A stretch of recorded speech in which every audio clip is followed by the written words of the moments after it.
Similarly, nowadays, while we are during the blessed month of Rajab, Rajab is one of the 4 sacred months, which is Muharram, Rajab, Dhul Qa'dah, and Dhul Hijjah. That is mentioned in the Quran, منها أربعة حرم فلا تظلموا فيهن أنفسكم. And these sacred months are superior to the rest of the months with regards to the sacredness of their time. We're supposed to avoid sins, we're supposed to increase doing the good deeds, but specifying a particular good deed on a particular time requires a reference or an evidence.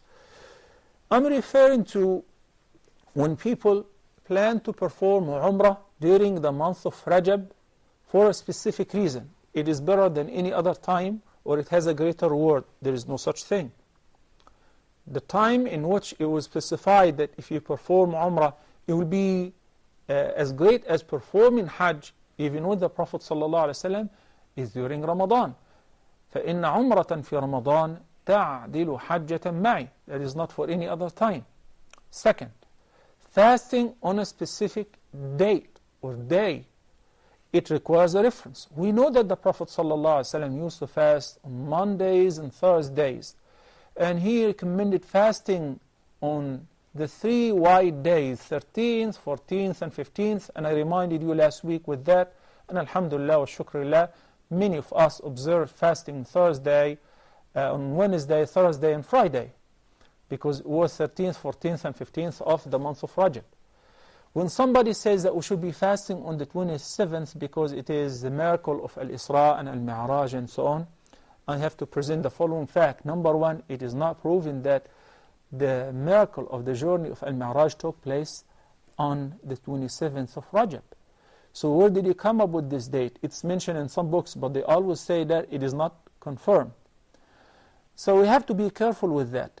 Who was the one who was blessed with the journey of Al-Isra, traveling at night, in a part of the night from Mecca to Bayt al-Maqdis, and led the prayer with all the prophets? That's Muhammad sallallahu alaihi wasallam.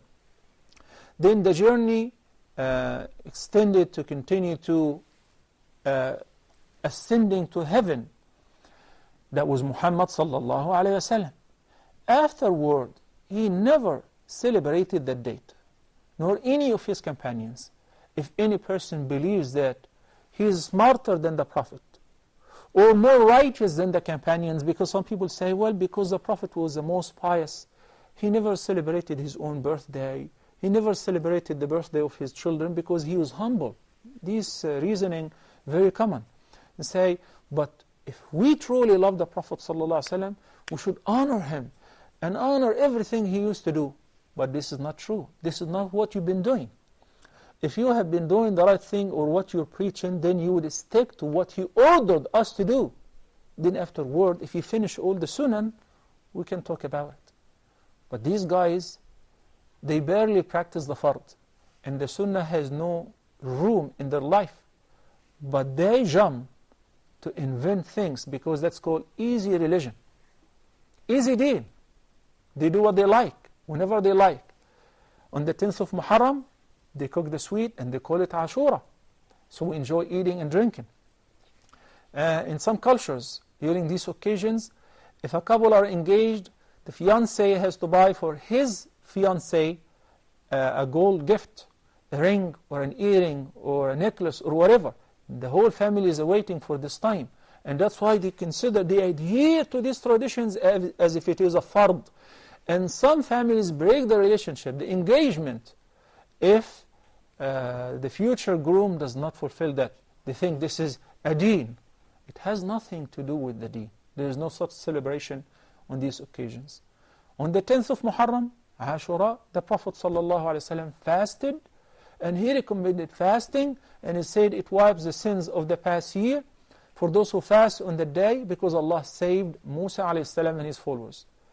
In Rajab, it's a sacred month. We should do good deeds as much as we can, and those who are regularly observing fasting on Mondays and Thursdays continue doing so.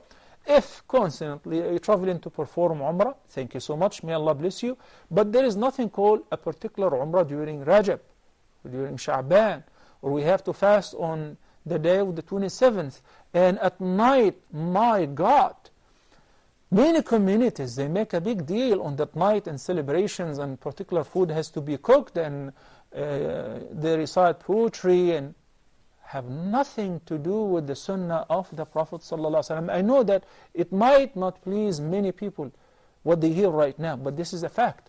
The Prophet ﷺ said, follow and do not innovate.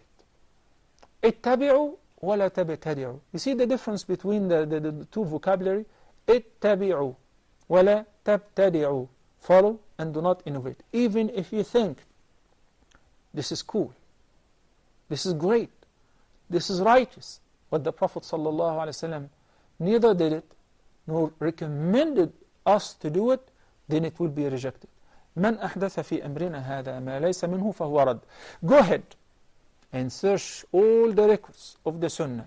If you can fetch any proof that says that it is recommended or even permissible to celebrate that occasion, bring it on. Perhaps we can join you. But if you fail, don't you dare to say, but my Shaykh said so. Because your Shaykh and my Shaykh and every Shaykh is supposed to follow the greatest Shaykh, the greatest messenger, Muhammad sallallahu alayhi wasallam. I have some people who say that, but I have seen in a dream the Prophet sallallahu alayhi wasallam said you got to do this. In vain. Invalid. Doesn't work. Because if you have seen a dream, I also saw dreams. And everybody can come up with a dream or a ru'ya. Do you think that we can make a new religion based on dreams? اليوم أكملت لكم دينكم وأتممت عليكم نعمتي وَرَضِيتُ لَكُمُ الْإِسْلَامَ دِينًا. Today I have completed for you your religion and perfected my favor upon you, and I'm pleased with Islam as your religion. It was revealed during the farewell Hajj, and this is it. You cannot add anything to the deen of Allah subhanahu wa ta'ala, even if it is in a form of celebration based on mere thinking that it may be good. Wallahu ta'ala a'lam. I hope that we benefit from this. Every year and in every occasion we try to propagate the proper understanding, the proper deen, but it's up to you to follow or to innovate.